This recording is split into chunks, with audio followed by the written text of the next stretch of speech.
जय माता की, जय श्री राम, हर हर महादेव। आज का विषय सभी साधकों से और जो मंत्र जाप करते हैं, साधनाएं करते हैं और प्रभु की पूर्ण कृपा पाना चाहते हैं या भगवत धाम प्राप्त करना चाहते हैं, उन सभी के लिए है जो ज़्यादा से ज़्यादा पूजा पाठ करते हैं, मंत्र जाप करते हैं। क्या कारण है कि आपको सिद्धि प्राप्त नहीं हो रही, या क्या कारण आपकी पूजा आपके इष्ट तक नहीं पहुंच रही, तो आइए जानते हैं। देखो, सीधी सी बात है कि जब भी आप कोई पूजा पाठ करते हैं तो सबसे पहले आप ये जान लीजिए, जिसकी आप पूजा कर रहे हैं, क्या आप उस विधि से कर पा रहे हैं जो विधि होनी चाहिए। अगर आप गलत विधि से उसको करेंगे तो ना ही आपकी पूजा स्वीकार हो पाएगी, और जो आपने मंत्र जाप किया है वो भी सारा व्यर्थ हो जाएगा, उसको भूत पिशाच आदि ले जाएंगे। ठीक है, वो अलग विषय, वो बाद में अलग से वीडियो लेके आएंगे। भूत पिशाच कैसे आपके मंत्र जाप को, आपकी पूजा को ले जाता है, वो अलग से लेके आएंगे। आज का विषय, क्यों आपको सिद्धि नहीं मिल रही, क्यों आपकी पूजा नहीं लग रही।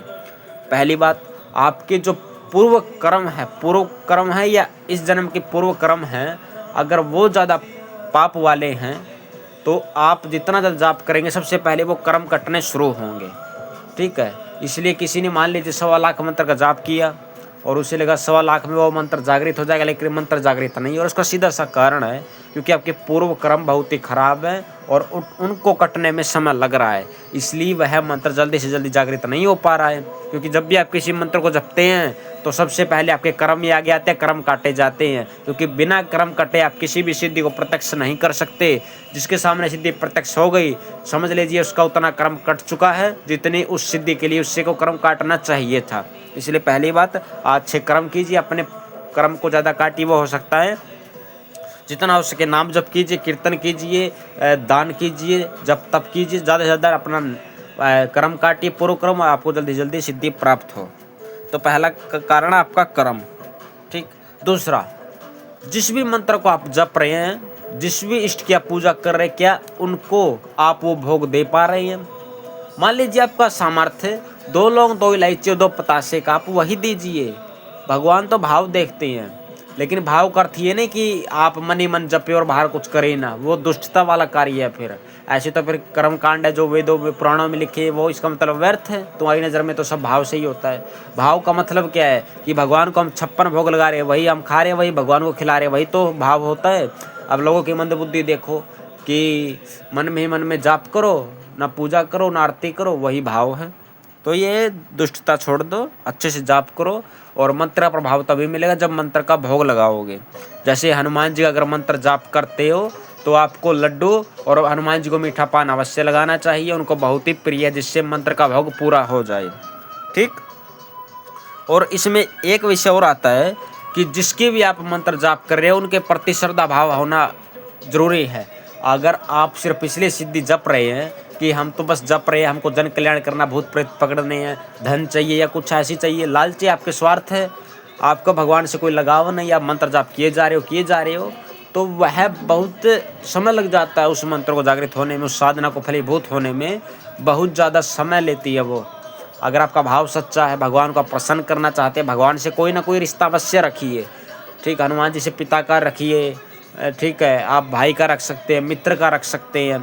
कृष्ण जी से मीरा ने रखा था पति का, मेरे तो प्रभु गिरधर नागर।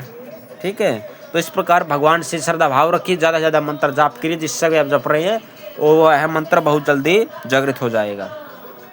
अच्छा, इसमें एक विषय और ये है कि नियमित समय और नियमित जगह पर आप अगर किसी मंत्र को जपते तो उस मंत्र का प्रभाव 2 गुना 3 गुना हो जाता है।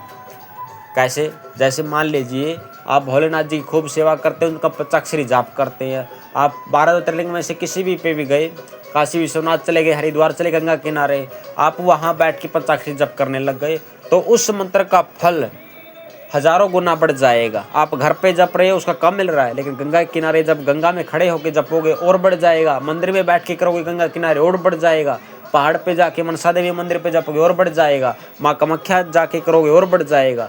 जिस धाम पे जाके, और ऊपर से अगर कोई त्यौहार है और आप किसी धाम पर हो, काशी विश्वनाथ मणिकर्णिका घाट पे वहाँ पर जप रहे हो, शुभ धाम भी है, ठीक है, शुभ तिथि भी है, शुभ समय भी है, सब कुछ शुभ ही शुभ है, उस मंत्र का जाप जो होगा वो करोड़ों फल गुना देगा।